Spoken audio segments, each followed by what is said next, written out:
when you stop being afraid of yourself, when you stop being afraid of your truth, and when you can surrender and release control, you will get your manifestations that much quicker. Just focus on closing the gap between who you are right now and who your authentic self actually is. From To Be Magnetic, this is the Expanded Podcast with your host, Lacy Phillips.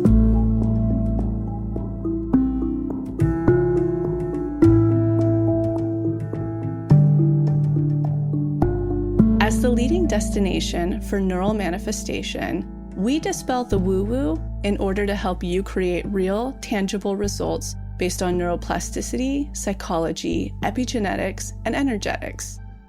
Our goal is to normalize the practice of manifestation and empower you to get into the driver's seat of your life in order to manifest the experiences, relationships, and things that most align with your authenticity. Part of our manifestation process entails expanding past your limiting subconscious beliefs.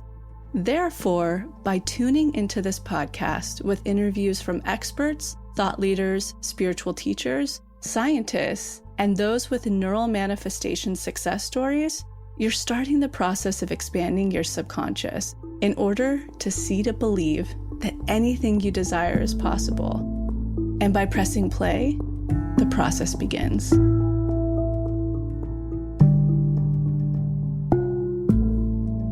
Welcome back to another episode of Expanded. We have another incredible process episode for you guys today. I hope you were loving the how to spot when your inner child is running the show from last week. I got so much good feedback.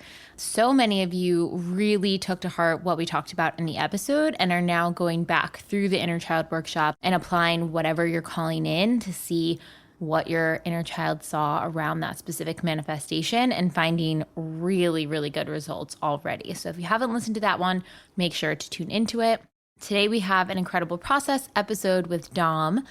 Dom is sort of our updated story. If you guys have been around the brand for a while, you're probably familiar with Lacy's story of manifesting her Echo Park home for $300 when she was just starting out this practice years ago. And so many people have written in asking if that apartment is still available, where they can get it, and all of the details. And although it is not available anymore, we have found the modern day version of one of our members manifesting a dream home in LA in a really desirable neighborhood of Larchmont for $750, which is such a steal for LA. What I really also love about Dom's story is how she approaches ending relationships with people and navigating how to get over heartbreak. After breakups, people can be so enmeshed or sad or processing all of their feelings around it. And Dom has some really great practical tips on how to move on and how to learn your lessons and how to get excited for your next chapter in life. She also touches on career, surrendering. It's going to be a fantastic episode. I hope you guys enjoy.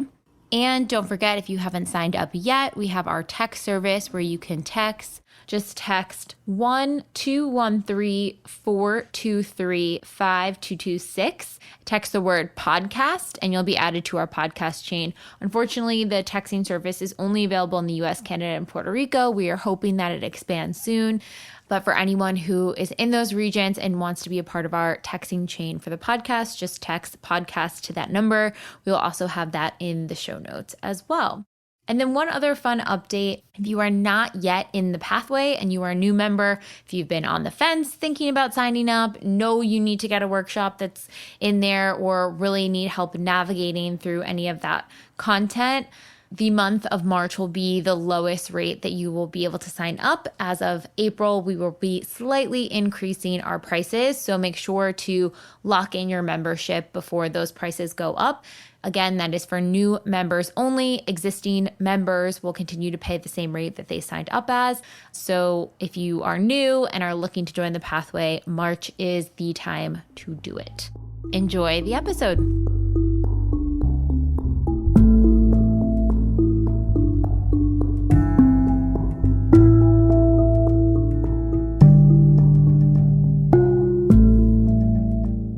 a fantastic process guest that really kind of stumbled upon us kismetly because one of our team members was out in LA one night and you guys randomly met, right? Like waiting in line to go in somewhere. Yeah, we were at a club. We had mutual friends. We were outside actually, and it was the night we were actually wrapping it up. So I actually had not met her the entire night until we both found ourselves side by side and trying to figure out if we were going to get in the same Uber together.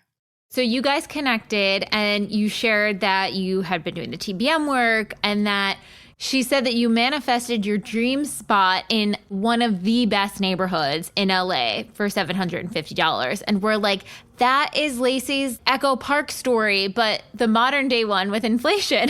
Exactly. And we're like, we have to have her on. This is so powerful. And then you and I talked, you submitted and learned more of your story and just think it's so powerful. So welcome, Dom. Thanks for coming on. Yeah, thank you so much for having me. So what was your first instance or initiation to the TBM work? So actually, I had been following Lacy's work since 2017, and I think I was just following her blog. And I feel like I just stumbled upon it. You know, if you're into this kind of work, you've probably read Gabby Bernstein or stumbled upon Guru Jagat's work, etc. So yeah, I think it kind of just found me when I needed it, as it always does. And I've been following the work ever since. I've been a Pathway member ever since the Pathway started. And like many people, my life has completely changed and my patterns have shifted so much. It's so cool too, knowing that you were with the brand since 2017 because the brand's grown so much. And obviously there's new content like all the time, but knowing that you can keep coming back to the practice and as you manifest, then up level and then come back to the practice and like utilize it over the years for new and different things. Mm-hmm. So one question we love to kick off with is what is your primal triad, your sun, moon, and rising sign?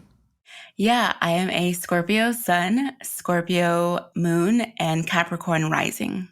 Oh, so we have a lot of similarities. I have a Capricorn sun, Scorpio moon, and then Cancer rising. Oh, whoa, cool. So like same, but different. How do you feel like that presents for you? They always say that the rising sign is how people first initially interact with you or how they first view you. And so as a Capricorn, I can maybe come off as reserved or quiet. I've heard people say that I'm quiet a lot. But with my double Scorpio energy, there is so much going on underneath the surface. Still waters run very, very deep for me. It's this placid water that if you just drop a pebble into the surface, there is just like this like ocean reaction that can kind of like happen. And I just feel very, very in tune with my water energy. Like I'm very for lack of a better word, emo, but that's like making a resurgence now. So I love that for me.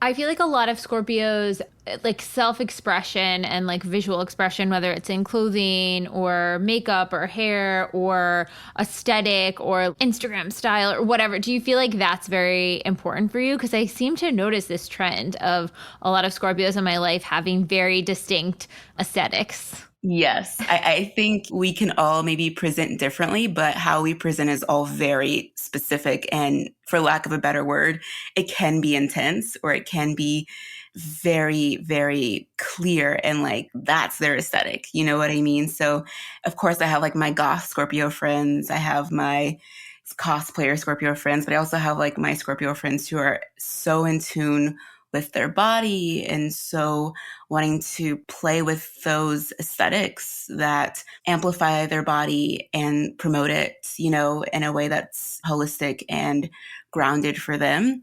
But for lack of a better phrase, like we really just don't give a F. And I think the more we can kind of go towards that, it's so aligned. And I feel like that's what draws people in because everyone talks about how Scorpios are so mysterious, right? Like what are some of your like favorite Scorpio propaganda words? It's like mysterious and stuff like that. And we just have so many worlds going on in our head and we like to play with that a lot. That makes sense because I'm a writer, actress, and director. Yes. So tell us a little bit about your cultural background and upbringing, and what are some of the lessons that you have learned from that chapter in that period? Yeah, so my cultural background, I am half Black, half Mexican.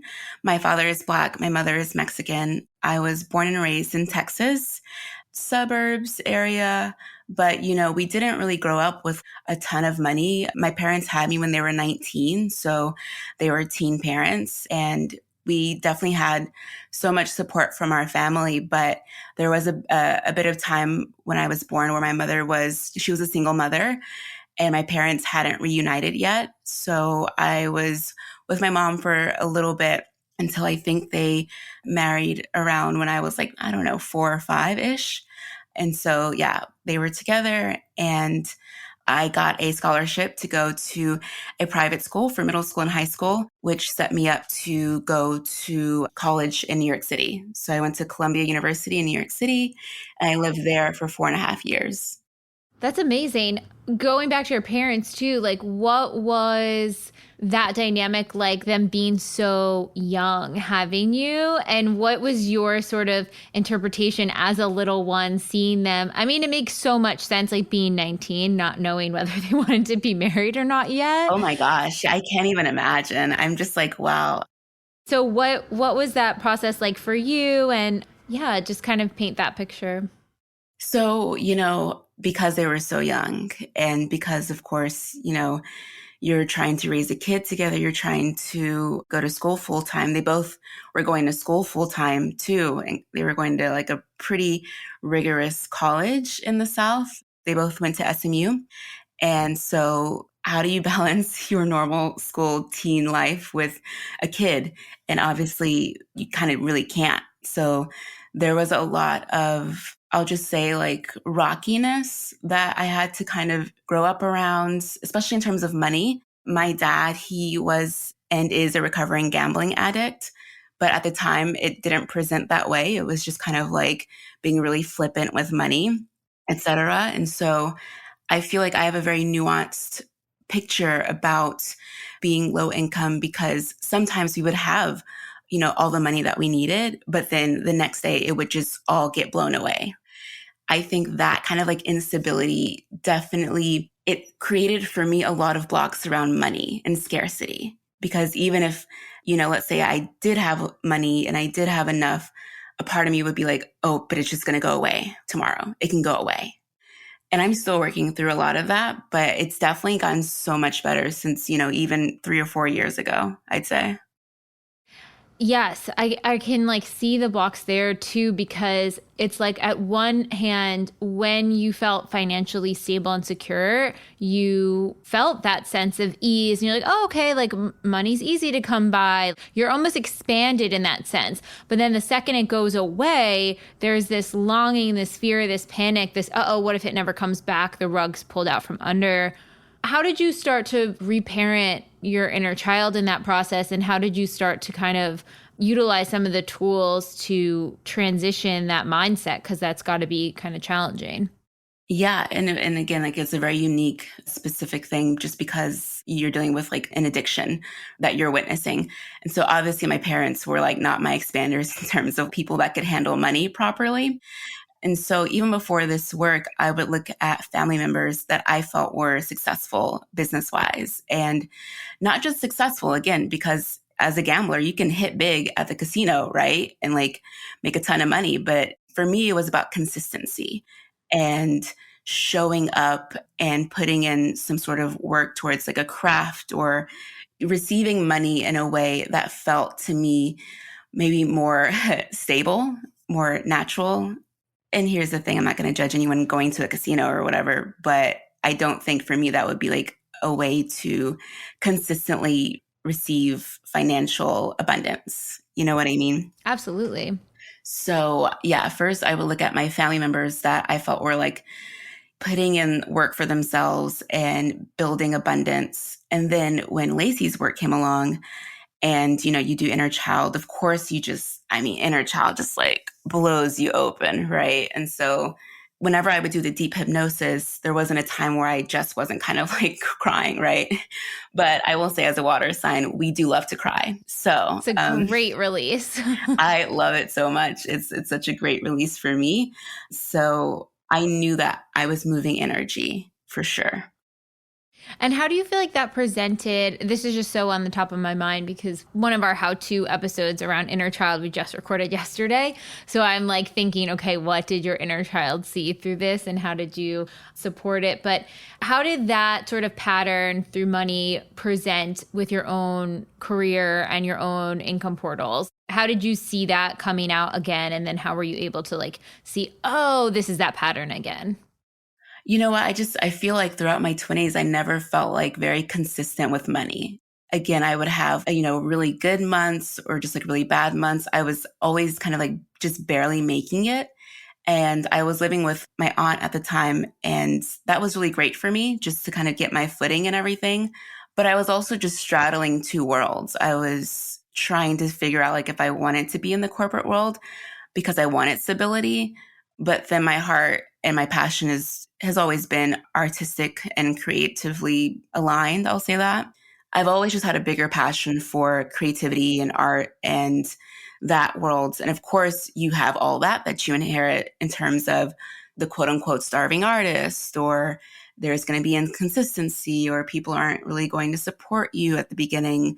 And so you have all those money stories that come into play as well. And so I feel like with straddling two worlds, I was never fully making it. And that has been a lot to work through. And so how I've been able to exert a little bit more control and take action in my everyday, because of course you can do a lot of, like Lacy says, you can unblock as much as you want, but if you're not doing the actions, then like that's just a part of it that's not getting put into play. So I honestly I started reading so much about finance. I started reading, not gonna lie, like Dave Ramsey, he's just like an OG kind of money guy. And so I just started listening to his podcast. I started reading the book, I Will Teach You to Be Rich. Oh yeah, Ramit. Yes, I read that book. There's one book called Worry Free Money, which is really nice. It was written by a woman, which I'm always trying to like find women's takes on financial literacy. And so that helped me set up my budget.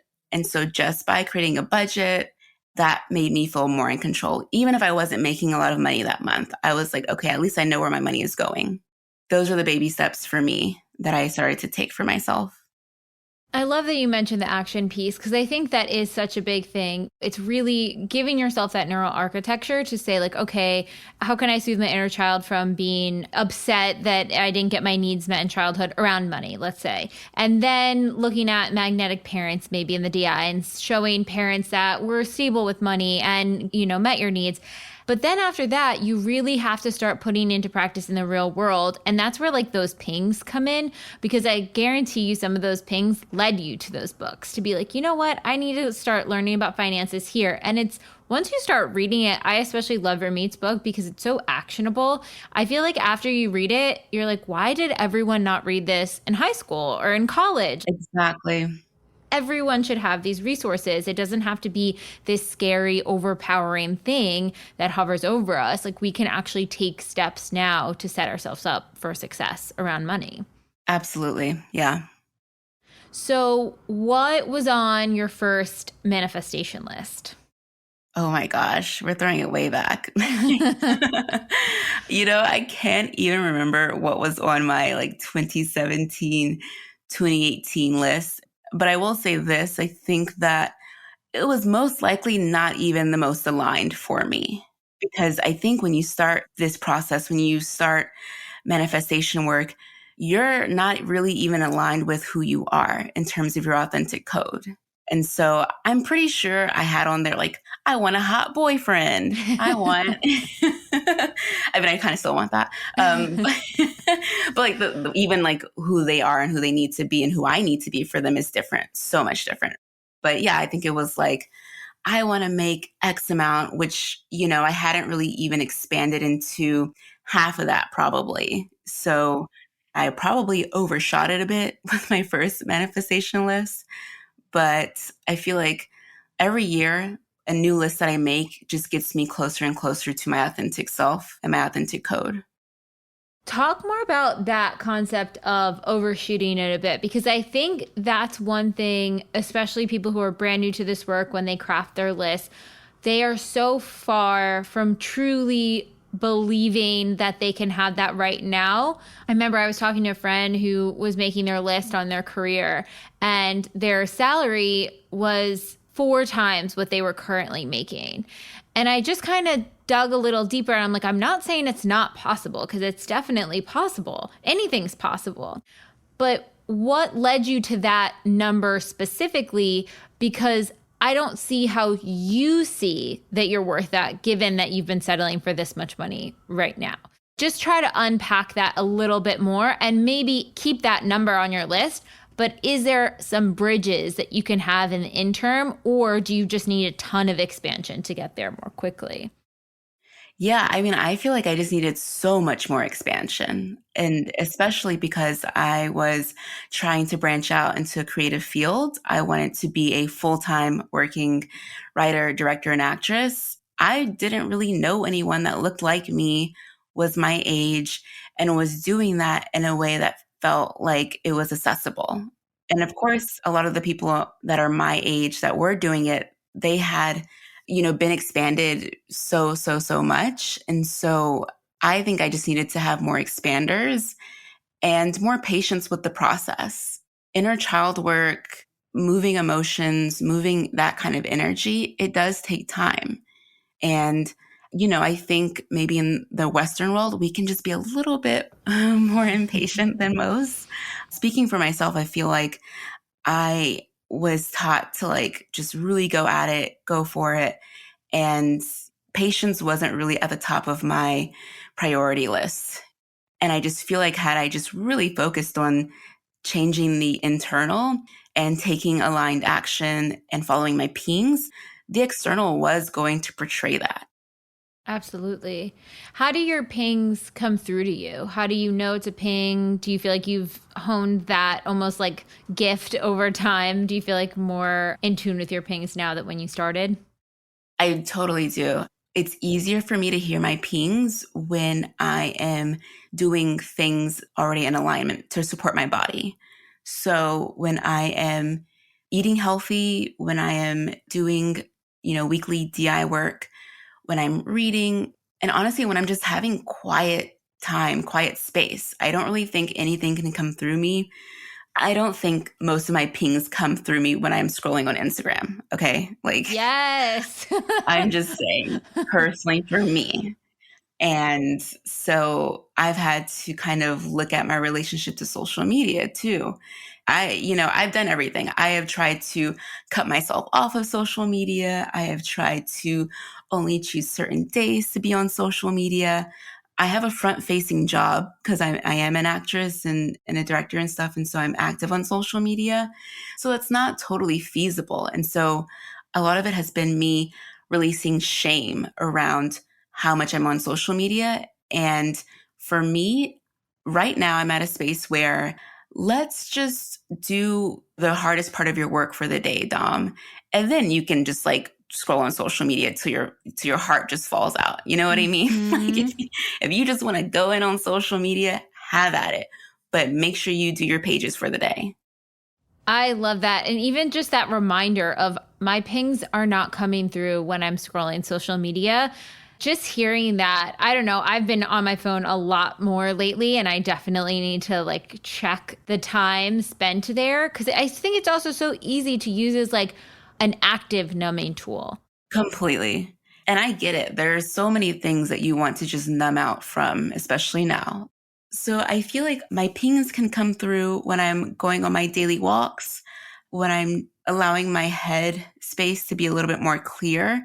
Also, I have my phone on me a lot, as most people do. And so I have this in my notes folder, I have a list for pings. And so I always put the date and I put what the ping was. And then I try to follow up with that after a week or so, just to see what my mind was doing even. You'll forget a ping. Again, it'll just be God inspired or spirit or providence, just kind of nudged you, and you'll just forget because it was just being channeled through you. And so when I have my phone beside me and I can write it down, I'm like, oh yeah, I thought I could do that. And I go out and I do it. And of course, I learn new things. And I think for me, it's really just about being curious. What am I curious about? So actually, that's the biggest thing. I have this phrase where I'm just like, everyone tells you, of course, have multiple streams of income. Actually, for me, it's like have multiple streams of curiosity. Wherever your curiosity is, that's where you're meant to be and go and to gain knowledge from. I love that. Just that feeling of openness. Like, okay, Yes, show me the path and like I will follow. absolutely. What is, if you have your phone near you, what is the last ping that you followed and where did it lead you? Let me get my phone actually. Yeah. Okay, so let's see what my last ping was. Because it's just so interesting to see where they do lead. And just to paint the picture for people at home, this is how small or large a ping could be and where it can lead. Okay, so one of my last pings was actually newsletter. It just says newsletter, free write for 25 minutes. And wouldn't you know it, that was last year that I wrote that. And I started a newsletter in January. And it's been so great. It's called Working Draft Newsletter. And it's kind of like if you're a writer, whatever you're working on, whether it's a manuscript or a screenplay, you're kind of sort of always in that working draft period, right? You know, I feel like nothing's really ever finished. And so I took that as inspiration for my newsletter just to get me back in the habit of writing, where I just wasn't judging myself.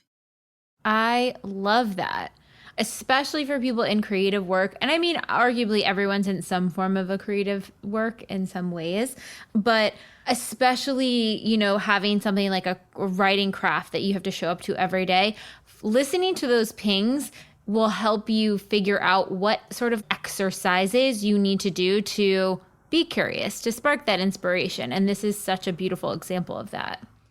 Totally. Because, like, I mean, that little curiosity has led me to become pen pals with, you know, friends that I have in Texas. And also, you know, my elders who I really, really, I love my elders so much. And just the elder community, I feel like we don't have like the best relationship with our elders just as a wider community. And I'm really trying to go against that and just really tend to those relationships because they have so much knowledge and, you know, knowledge is meant to be passed on. So especially with my specific lineages and just being half Black and half Mexican, there is just so much culture and knowledge that I feel like needs to be passed on to our generation. Oh, I love that. And I love that you can create a dedicated space to honoring that, learning that, and being able to, you know, even as a writer, like potentially put that into your writing as well. Yeah, my oldest subscriber is, I believe, 72. Wow. And she loves it. I email her every single week. And she responds and she emails me if something that I said made her do something different in her week. It's just really cute. That's so beautiful. So let's switch over to this incredible home manifestation. We had talked previously, but you had mentioned that you were living in Texas at the time. You were kind of resistant to living in LA because you wanted it, you had some preconceived notions around LA. How did that move and manifestation transpire? I honestly did not imagine myself to be living in LA during a pandemic. That was not on my to-do list during a pandemic. But around 2020, I was living in Austin and things were going really well. And I was having some callbacks for some pretty big TV shows and I was just feeling really in flow there. But then, of course, the pandemic hit and then everything was just like, whoa, like, you know, that Mr. Krabs swirl meme where everything is just like flying off in Yes. SpongeBob. Yeah, that was kind of how I felt. And of course, like everyone else, I was just like, oh crap, what does that mean for my career? Like, how am I supposed to pivot? A lot of questions were up in the air. LA popped up because an old friend of mine had gotten in contact with me. She was an agent in LA and I hadn't had representation in California. And she had seen that I had booked a couple of national commercials the year before. And she was just like, you know what, Dom, like, it's literally so easy for me to sign you with my agency. I'll rep you. You don't have to lift a finger. Just, sign on the dotted line and come to LA.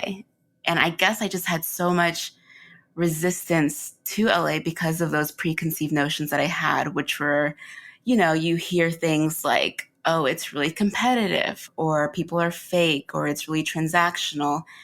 And I'm just a cute girl from the South, like at the end of the day, I really value family, and I really value just strong, real, authentic relationships. And I guess I had told myself that, oh, that's not possible in LA.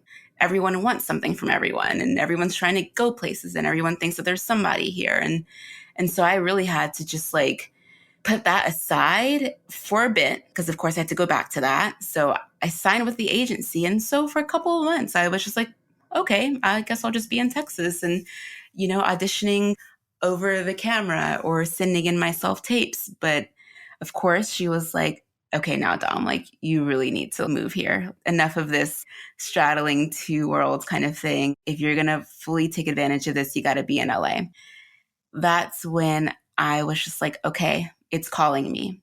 And as a projector, I feel like a lot of projectors have this issue with what's an invitation and what does it look like and how am I supposed to wait for it and da da da da da. And for me, I had always told people, even before I knew Lacy's work, I was like, I'm not going anywhere unless I'm invited.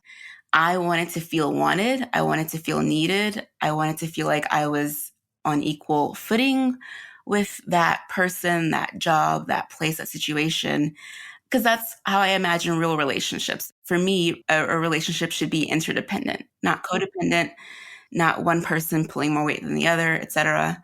So when that happened, I actually realized, oh, Dom, this is the invitation.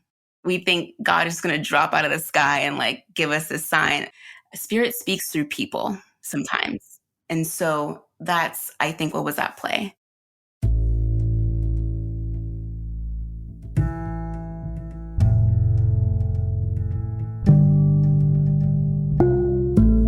So I'm quickly interrupting this episode to invite you, if you're ready to start your manifestation journey, or if anything you've heard in our manifestation episodes has piqued your interest to begin.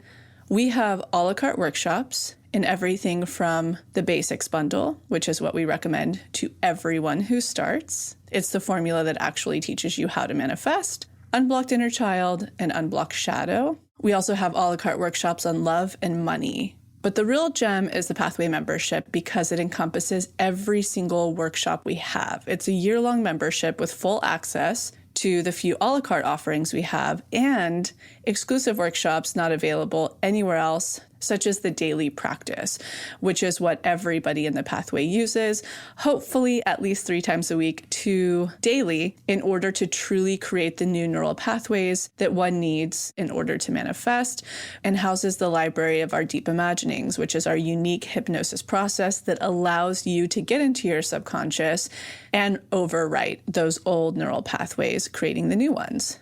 You can use our special code EXPANDED, all caps, EXPANDED, to receive $20 off your first a la carte workshop purchase or $20 off your first month of the Pathway. Again, that's all caps, EXPANDED, EXPANDED. Okay, now back to the episode.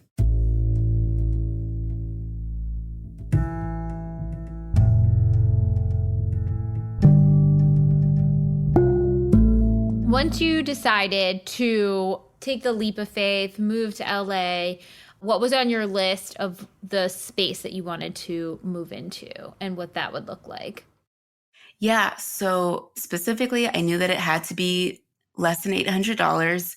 For some reason, I just feel like I had told myself, if it's less than $800, then I can finesse that. There's just a way. Like, I know that I can make that work for myself. And so I wanted it to be less than $800. I wanted it to be in a safe neighborhood, a neighborhood that I could walk around in because I really love to walk and I love nature because in Texas, we have so much nature. So I definitely needed to feel like I was surrounded by trees and sunshine and flowers and not necessarily like foggy, smoggy downtown LA.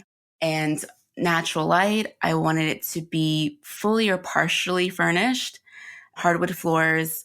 And this was also really key for me too. I wanted my roommates to feel grounded and they had their own lives going for them, but they weren't actors. I didn't want there to be a situation where, again, you hear things about actresses sometimes being competitive, not even by their own hand. I think the industry can kind of just foster that energy sometimes. And so for me, I was like, okay, I don't want to be roommates with any actresses for right now. And no drama. This is a safe space because where I had been living with my aunt, ever since I was a kid, I had always told my aunt that her home for me was sanctuary. And so I really wanted to feel like when I moved to LA, I was going to be in my own sanctuary.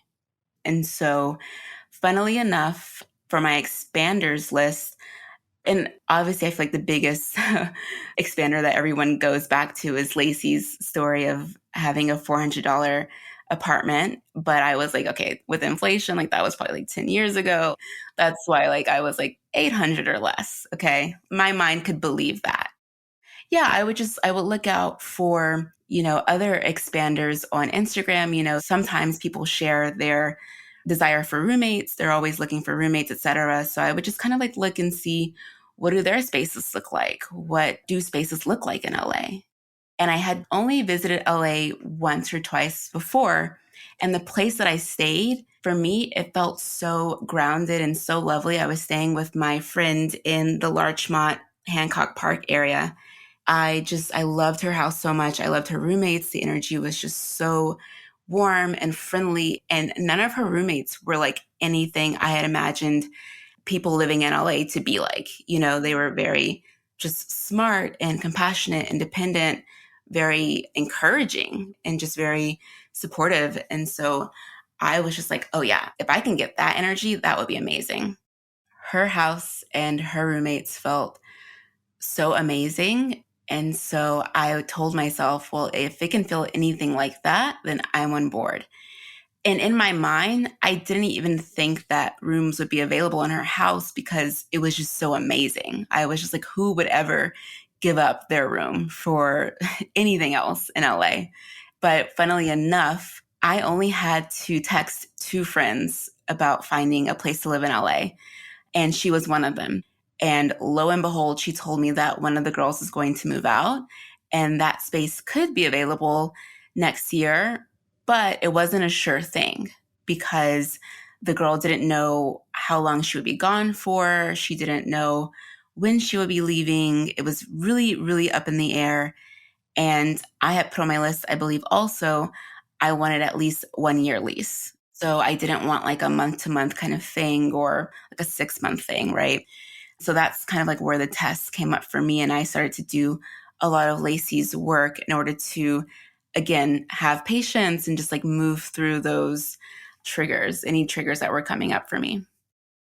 So what sort of tests popped up? Did you have other living opportunities? Were they more emotional tests? Were they tied to something else? Because I think so many times when we get tested in one subject, we think it's going to be the opportunity test in exactly that subject. But a lot of times it's a lot more nuanced.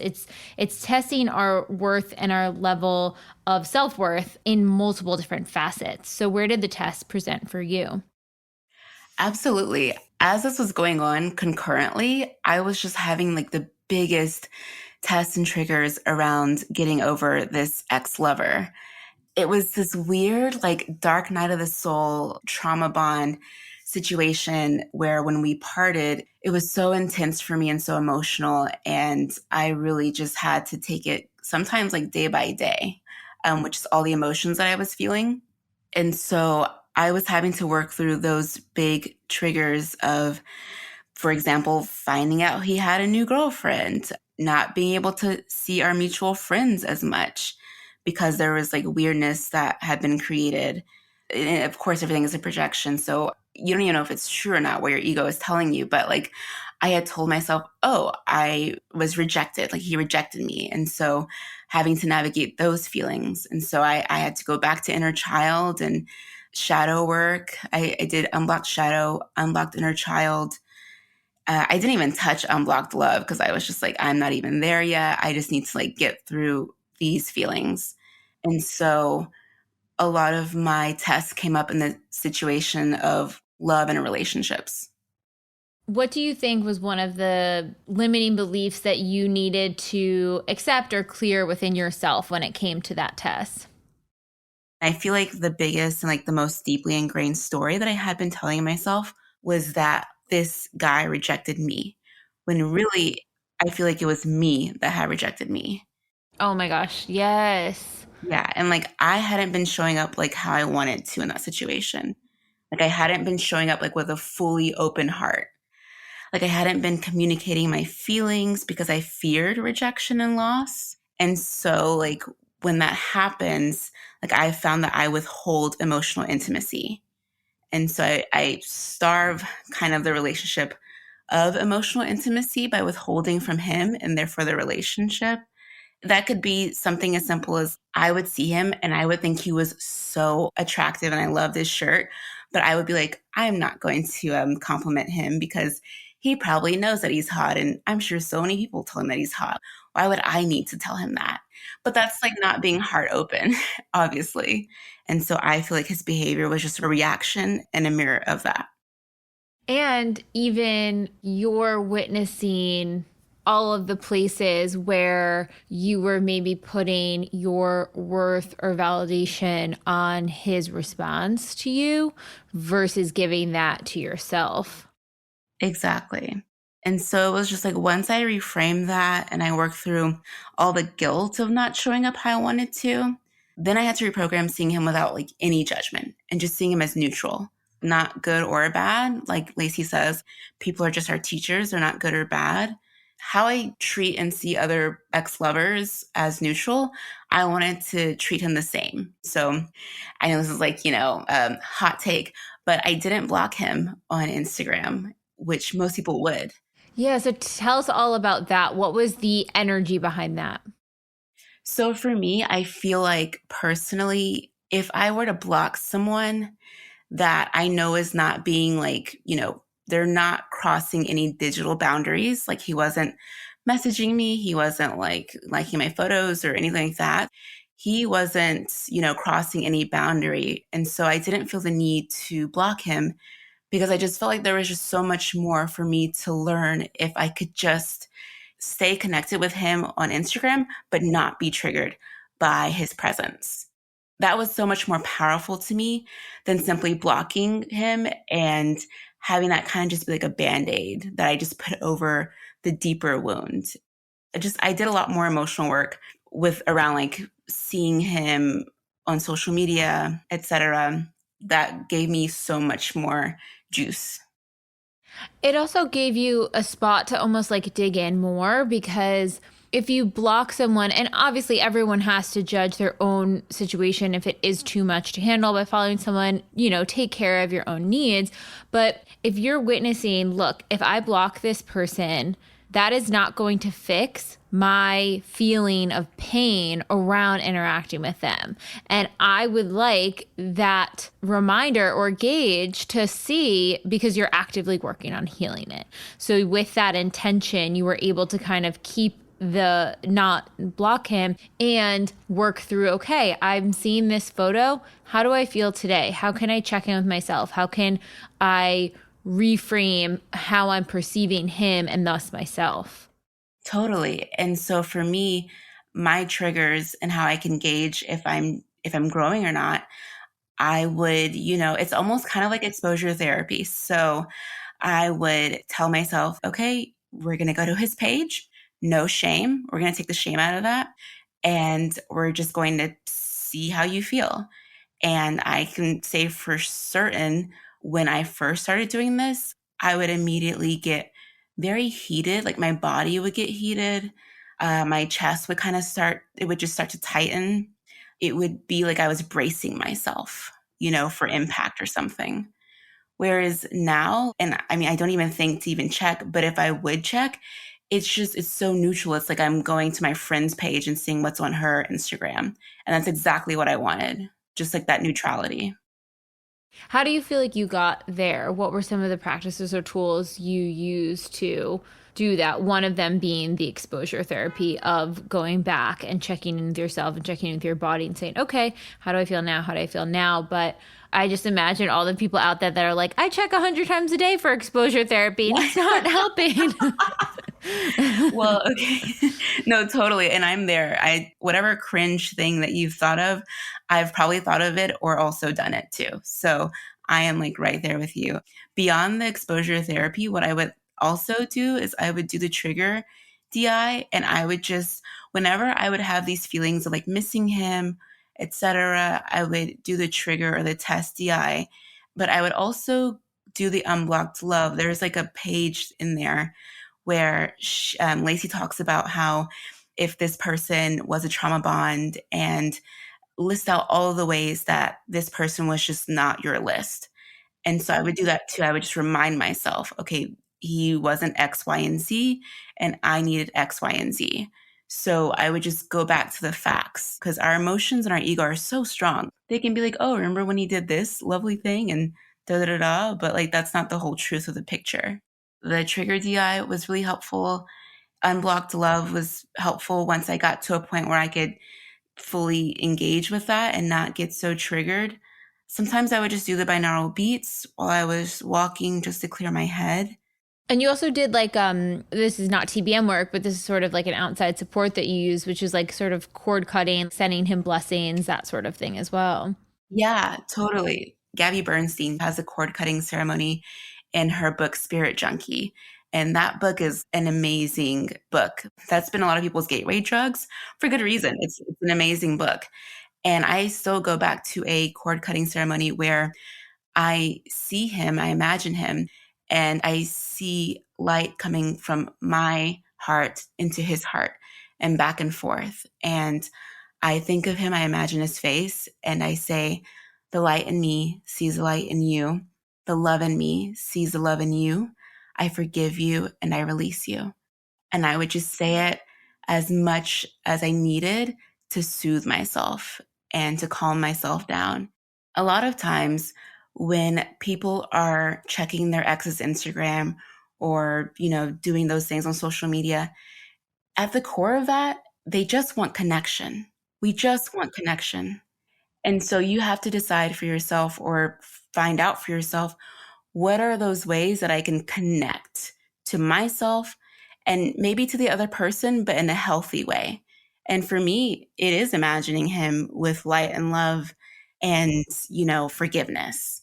And I don't need to check him where his social media is. I don't need to check where he's at or what he's doing because in my heart, we are at peace with each other. And how did you getting to that place of, self-validation, not rejecting yourself, really honoring yourself, stepping into yourself in new ways, how did that play out in other aspects of your life? Scorpios, we can get a bad rap sometimes because we're like these detective sleuth kind of FBI people. But I'll just say this, we can go very deep. And, oftentimes that can be to our detriment. So I obviously wanted to know, like, who was he dating? Was he dating someone?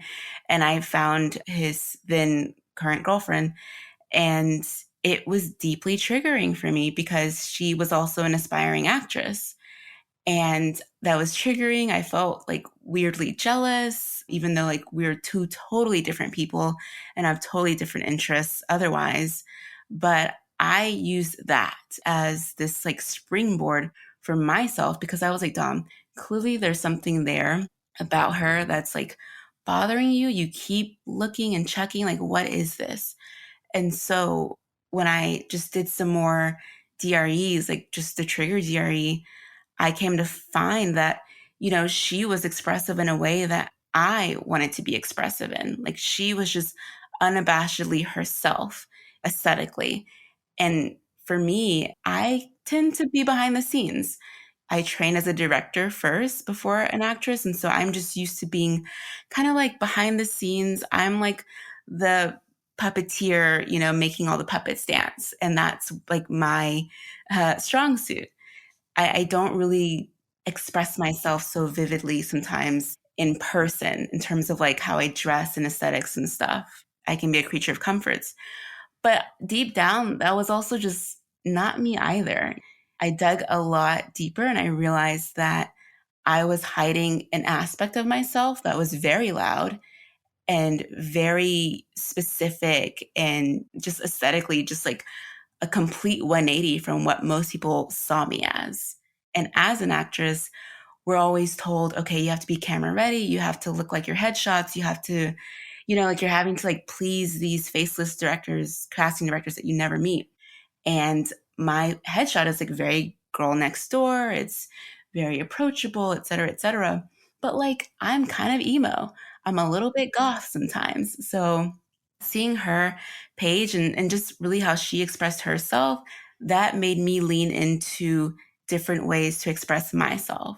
Dom, what is something that you would want to wear and you just don't give a F what anyone thinks? We're currently living in a pandemic still. But at the time, it was just like, well, hey, we don't know what the pandemic is going to do. So why not push the pedal to the metal? For some weird reason, I was like, you know what? I really want neon green braids. And so I just went out and got these knee length neon green braids. And I just didn't care what anyone thought. And I felt so empowered. I literally felt like a movie character. Oh, I'm my own main character. I mean, the response was insane. Everyone was just like, no one could recognize me. There were so many girlfriends who went out and got braids because of me. They told me directly. They were like, oh my God, like you made colors look so cool. And I didn't think I could pull it off. I saw your photos. You look amazing. Da, da, da, da. That took the charge and the hold that his current girlfriend had over me. I love that so much because that's a really great example of turning envy or jealousy into expansion. It's so painful to admit this person that we really don't like in that moment is actually a gift. They're showing us what we're not doing for ourselves and that it's possible for us. And I also love that being able to be a character and have your full self-expression and have yourself show is a way of also not rejecting yourself. Going back to that initial wound, it's like, why would you try neon green hair if you had a wound of, I don't want to be rejected? So that's too scary. The society says, look like this. When you fully heal that, you can be like, no way. I am never rejecting myself. So I can dress and do whatever that feels authentic to me. Absolutely. And now green braids feel so tame to me. Like, yeah. Been there, done that. Yep. Got it. I love that. So what was the timeline of, as you were healing all of these things, that the manifestation of the apartment came through? Yeah. So that kind of like dark night of the soul happened mid 2019. And I didn't get my manifestation in LA until 2021, a little bit before May, I would say February. So honestly, like from bookend to bookend, it took about 2 years, a little bit less. But I mean, in those 2 years, of course, we had the pandemic and there was just so many things that happened. I would not have sped up that timeline for anything. I wouldn't have changed anything at all. If I had to do it all over again, I would totally do it all over. I would go through every single thing again because I think my greatest fear was if I'm rejected, if I don't get the love that I want, I will just fall apart and I will not be able to put myself back together again. And that proved to me, absolutely not. I can absolutely put myself back together again, even better. Where do you think that root trigger came from? Did you see that happen to someone else when you were growing up, or were you rejected in a certain way growing up? Like, what do you think that roots back down to?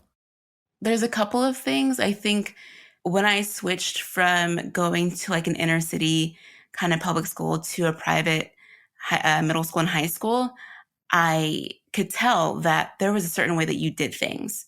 And there were just things that you did not say and did not do. And so I think that's when I started to quiet myself a little bit. So I didn't stand out. I didn't get rejected. I got the approval of my peers. I think in middle school, we we put a lot of pressure on ourselves to be accepted by our peers, even if they don't like need that or deserve that or whatever. You don't want to be separated from the pack, like a lone wolf.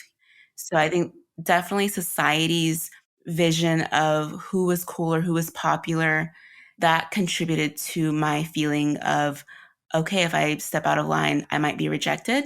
And then also I feel like, looking at my parents' relationship, and while they are together and are still together, there was a lot of whiplash that would happen in that, financial turmoil and the emotional turmoil. And so I never felt like I was on firm ground. Everything felt kind of shaky a bit. And so I think that contributed to my feeling of, well, I may be accepted now, but what if I'm rejected later? Or what if this acceptance is dependent on something else outside of my control and therefore I'm rejected? So let me just subconsciously reject myself and have control before someone beats me to the punch. Ooh, ooh, I feel that one. Yes, I feel like so many people probably resonate with that. Well, if this is going to be the circumstance, then let me just beat you to the punch and I'll do the rejection on my own. I'll do the pain and shame towards myself because I know how to control it when it's towards myself. I can't control it if it's someone else towards me. And I don't know if I can handle that. Yeah. Ooh, that's a good route. I mean, you went deep. That's amazing. Yeah, I mean, and it's like I'm still expanding, I'm still growing. I haven't fully healed my money issues, but I've come such a long way and I'm very proud of that. And I will honor myself in that growth. I don't need to have everything figured out right now because also just like what's the fun in that? That does take away the curiosity of things. And I will say a lot of the things that I've put on my manifestation list, I've gotten even better things that I wouldn't have been able to imagine at the time. And so I think that for me personally, as a Capricorn rising, very control oriented, and also my name is Dom. I mean, come on. I'm a very controlling kind of like intense personality sometimes. Manifestation comes in the softness. It comes to me when I surrender. How long do you think it took you to recognize that pattern? God, too long. But no, honestly, again, I honor the length of it. I really do feel like it took a good 2 years. And I also had an amazing psychotherapist that I would do this work alongside. She's a practitioner of A Course in Miracles. I love that book so much. I don't always talk about it because I feel like that book just finds you when it needs to. But if anyone's called to read it, it's an amazing book and I keep it by my bedside for sure. What would you tell yourself first starting out with this work, thinking about what you wanted to manifest at that time, or even versions of yourself that you may have been like in a magic dark or in a lull or in a rut and just like, oh, when am I ever going to have what I desire come through? When is this going to clear? I would tell that Dom, I would tell her, when you stop being afraid of yourself, when you stop being afraid of your truth, and when you can surrender and release control, you will get your manifestations that much quicker. And most likely, it will be something that you never could have even imagined because you at the time were not making room for that possibility. And A Course in Miracles does talk about how there's no degree of miracles, big or small. It's really just the degree of how far away from yourself are you to receive that. So just try to focus on closing that gap. Don't try to focus on like that car or that person just yet at the very beginning. Just focus on closing the gap between who you are right now and who your authentic self actually is. So, so powerful. Any other tips for people doing this work or any ways that you may have used the tools that were a little bit different or a way that you might have made it your own? So I have a couple of tabs in my notes app on my phone where I list all of my triggers, tests, manifestations, and pings, because that gives me like a really good timeline of maybe how much time has lapsed from one trigger to the next. I feel like our ego can be like, I keep getting triggered by this one thing, or there's no growth happening right here. But when you look at the timeline, you can see, oh, it's actually been like a month or 2 months since I've been triggered in that way. And so I'm a results kind of girly. Like I love looking at like results. So like that for me gives me some tangible results in terms of my growth.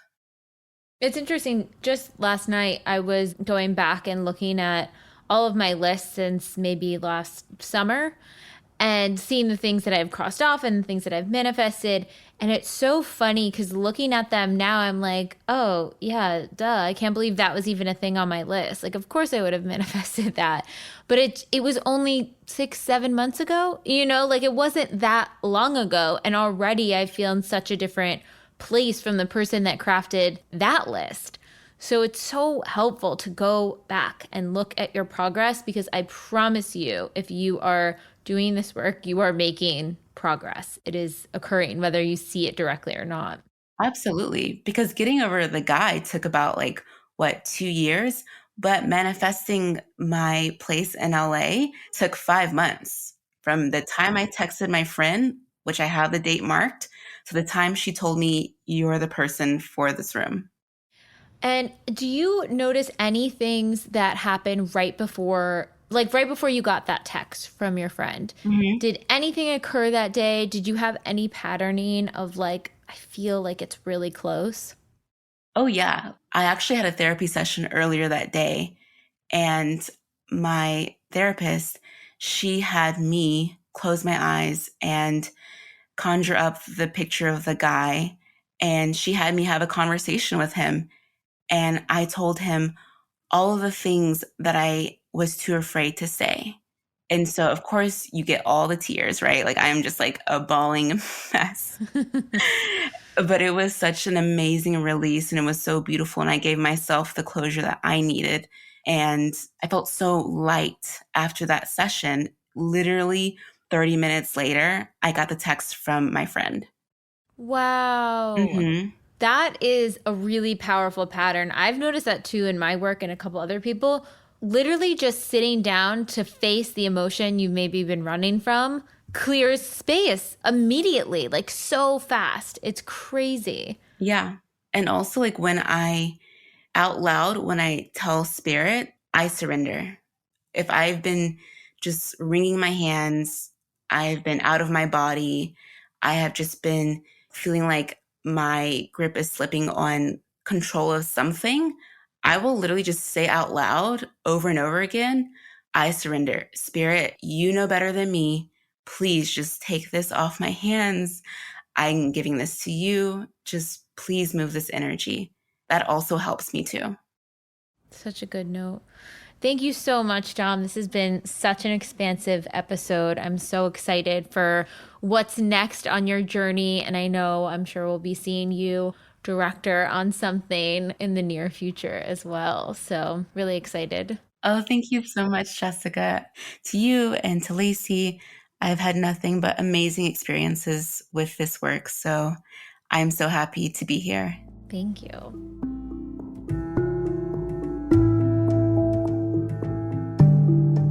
Thank you so much for tuning into the episode, and I hope you enjoyed it as much as I did, we did.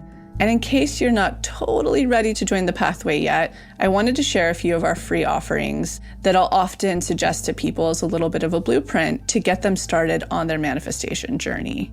The first place I like to direct people completely for free is the motivation. You can see it linked below or on our homepage as our testimony library.